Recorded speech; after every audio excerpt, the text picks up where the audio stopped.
Ճիշտ չի, փոքր բիզնեսն ազատվի հարկերից, որ մեծանալու հնարավորություն ստանա։ Փոքր բիզնեսը Հայաստանում պետք է չարթվի։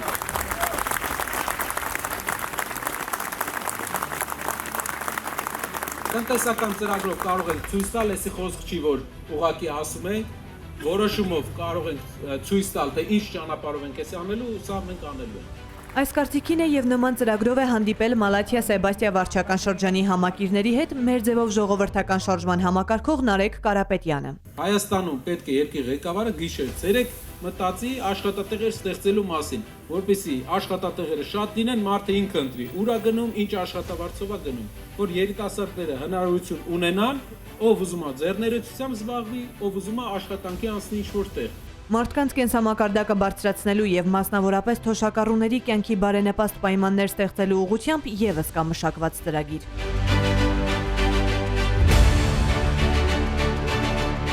Ըստ Կարապետյանի, իր թիմը Վրաստանի օրինակով առաջարկում է հարկերից ազատել դեղերի շուկան, այդ կերպ էժանացնել դեղերը։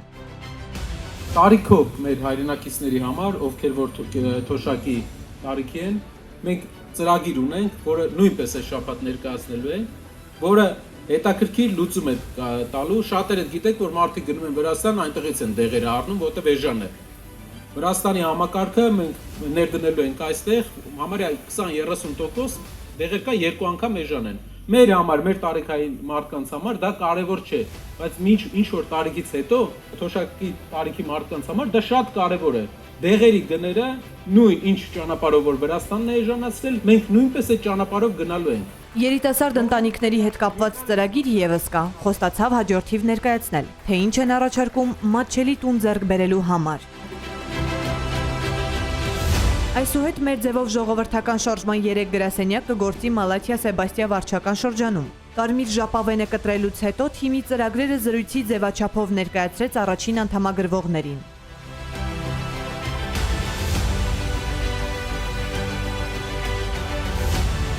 Հանդիպումից հետո քաղաքացիների կարծիքները միանշանակ եւ աներկբա էին։ Սամվել Կարապետյանի առաջնորդությունը վայելող ուժը միակն է, որ կարող է տնտեսությունը առաջ մղել։ Որ մարդիկ խոսում են, ասում են միայն Կարապետյան, մյուսները անուն չեն տալիս։ Ունի ամեն ինչ, աչքը չի դնի հայ ժողովրդի փողերի վրա։